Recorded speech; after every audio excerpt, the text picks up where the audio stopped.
All right, let's talk about leadership, but not in the way you might think. We're going to dig into something powerful, something that's often, well, overlooked. It's what really separates the good leaders from the truly great ones. And no, it's not about the corner office or a fancy title. We're talking about character. And it all boils down to one simple but incredibly deep question. Yeah, who am I becoming when I lead? This question, which comes from Dr. Andrew Campbell's work, it gets right to the heart of it, doesn't it? It completely reframes everything. See, it's not just about the tasks you complete or the goals you hit. It's about who you are in the process. Every single decision, every conversation, it's shaping you. So really, take a second and think about it. Who are you becoming? It's so easy to get caught up in the idea that leadership is all about a position, a title on a business card. But here's the reality check. Real, true leadership, it's not about having authority. It's about earning influence. And that single difference right there is the core challenge that really separates the average from the exceptional. And this right here, this lays it all out so clearly. Think about it. We've all had both types, right? On one side, you've got the boss you have to follow. They lean on their authority, they command you to do things, and it's all about hitting those short-term numbers. But then there's the other side, the leader you want to follow. They don't command, they inspire. They earn your trust and build real long-term commitment. That's the difference we're diving into today. So the big question is, how do you become that second person, the leader people actually want to follow? Well, the key is understanding this trap that so many people fall into.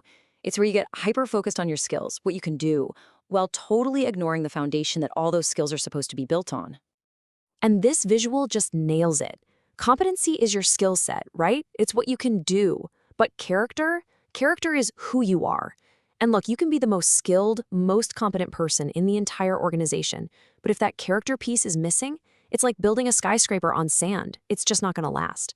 The real magic, the lasting impact, happens right there in the middle, that sweet spot where your skills are guided by your character. So what are we really talking about here? Let's define it. Character-based leadership, it isn't just another buzzword or a leadership style you can put on and take off. It's a whole philosophy. It means that your actions, what people see on the outside, are a direct reflection of your internal compass, your values, your ethics. It's a total inside-out approach. What you do is always, consistently, aligned with who you are at your very core.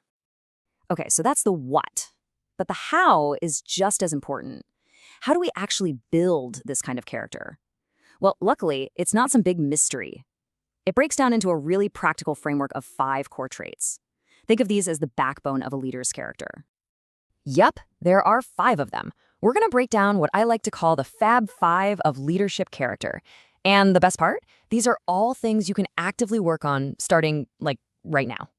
All right, first up, and honestly, this is the big one. We're talking about integrity. This is the bedrock, the absolute non-negotiable foundation that everything else is built on. So what does integrity actually look like? Well, it's pretty simple, but not always easy. It means your words and your actions are in sync. They match up. It's about doing the right thing, especially when it's tough, and especially when nobody's watching. That's the real test, isn't it? This is what builds unshakable trust. And I love this action tip here. It's not some grand gesture. Just this week, follow through on one small promise you might have let slide. That's it. That's how you start building this muscle. Okay, trait number 2, accountability. This one is all about taking radical ownership, plain and simple. Leaders who are truly accountable, they just don't play the blame game. They own their outcomes, the good, the bad, the ugly. They own it all. And they don't see setbacks as failures. They see them as chances to learn. This action tip is so powerful. Next time something goes sideways, just try starting with the phrase, "The responsibility is mine." It's amazing how that one sentence can completely shift the energy in a room. All right, number 3. This one is the engine of human connection. It's empathy. Now, let's be super clear. Empathy is not about feeling sorry for someone. It's about genuinely trying to understand where they're coming from, to see the world through their eyes, even for a moment. It's like it says here, listening to understand, not just waiting for your turn to talk. When you do that, you create what's called psychological safety. That's the magic ingredient that allows people to take risks and innovate. So try this out. In your next one-on-one, make it your only goal to understand their point of view. You might be surprised what you hear. Leadership is never, ever a smooth, straight line. It's messy. There's going to be turbulence. And that is precisely why our fourth trait is so critical. We're talking about resilience. Resilience is all about how you bounce back. It's about getting knocked down and getting right back up. But it's also about how you carry yourself when things are chaotic, modeling that calm in the storm. It means you're in control of your emotions, instead of your emotions being in control of you. And here's a fantastic way to build it. When you face a small failure, just stop and ask yourself this one question. What is this trying to teach me? That little reframe can build incredible strength over time. And last but not least, we've arrived at number 5. And this might just be the most underestimated, most powerful leadership superpower there is: humility. Let's get one thing straight. Humility is not weakness. It's the exact opposite. It's the strength to admit you don't have all the answers. It's being hungry for feedback. It's shining the spotlight on your team instead of yourself, and it's seeing your role as a leader as an act of service. Check out this action tip. Proactively ask a junior colleague for their take on a project, and then actually listen.